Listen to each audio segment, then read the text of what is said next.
Le terme « église » est la traduction du mot grec « ecclésia », appelé hors d'eux. La signification du mot « église » ou « ecclésia » est « assemblée appelée hors d'eux », c'est-à-dire mise à part, sanctifiée, séparée. L'Église du Seigneur Jésus-Christ est une assemblée de personnes qu'il appelle, qu'il assemble et met à part, qu'il sanctifie, et tout cela a commencé des siècles avant le Vatican et son Église catholique. Dans le livre des Actes, l'Église commence, et tout cela n'a rien à voir avec le système catholique, qui vient des mentalités romaines. Dans le temps de l'Ancienne Alliance, Dieu a envoyé les enfants d'Israël à Babylone. Dans la Nouvelle Alliance, le Christ a déclaré dans Jean 5, « Mais Jésus leur répondit, mon Père agit jusqu'à présent, moi aussi j'agis. » Le Christ était l'ange du Seigneur, la parole de Dieu, celui qui a parlé à Moïse dans le feu. Le Seigneur a donné divers avertissements à ses églises, et il a averti à propos des 4 cavaliers dont le premier concerne aussi le Vatican. Plusieurs ont cherché à propos des 4 cavaliers, et ils n'ont pas remarqué que le Seigneur donne lui-même la réponse.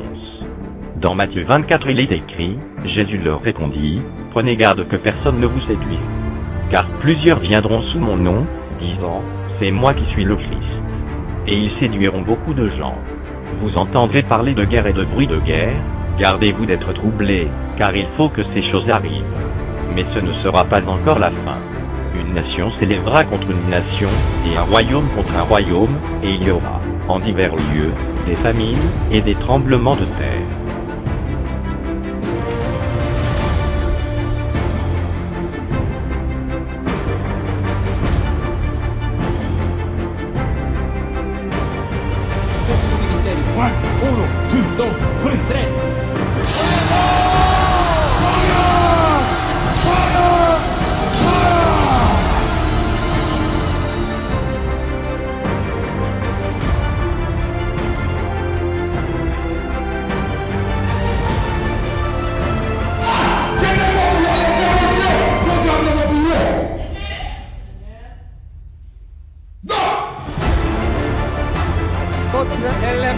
Quand tu vas te lever, c'est sous les acclamations. Gloire à Dieu, gloire à Dieu, gloire à Dieu. Je suis venu vous demander de venir ici, le 13 de chaque mois, pendant 6 mois. Plus tard, je vous dirai qui je suis et ce que je veux.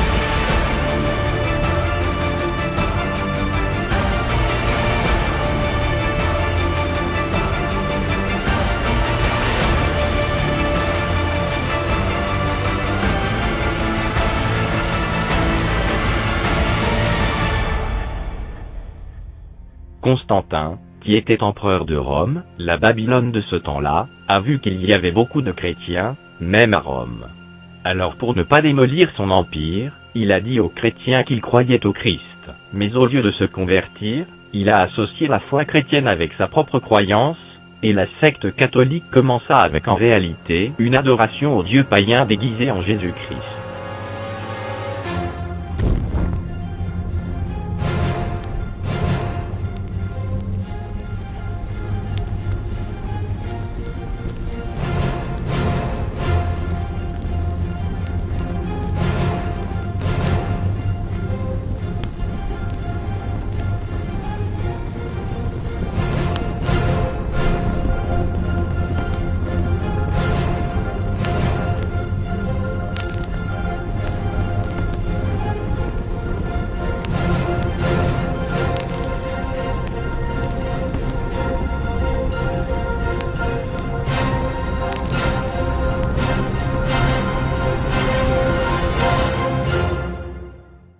Dans la Bible il est écrit à propos de la façon de faire pour les assemblées.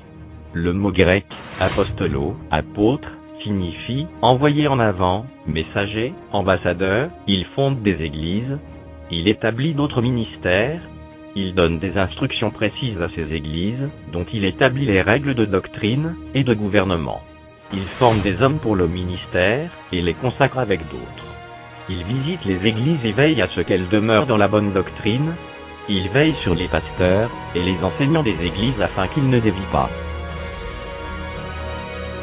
Les assemblées en question ne portent pas de titre.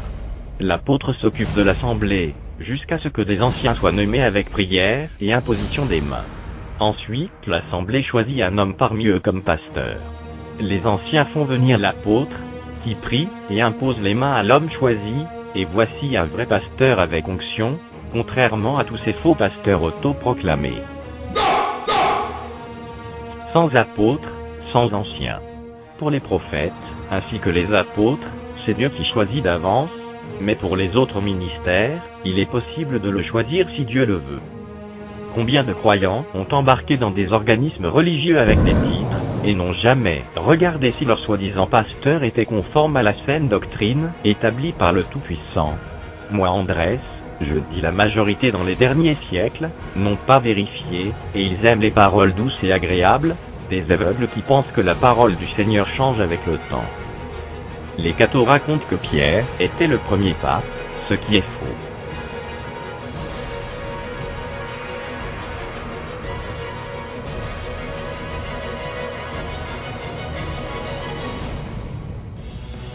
Dans Matthieu 23, il est écrit, « Mais vous, ne vous faites pas appeler Rabbi, car un seul est votre maître, et vous êtes tous frères.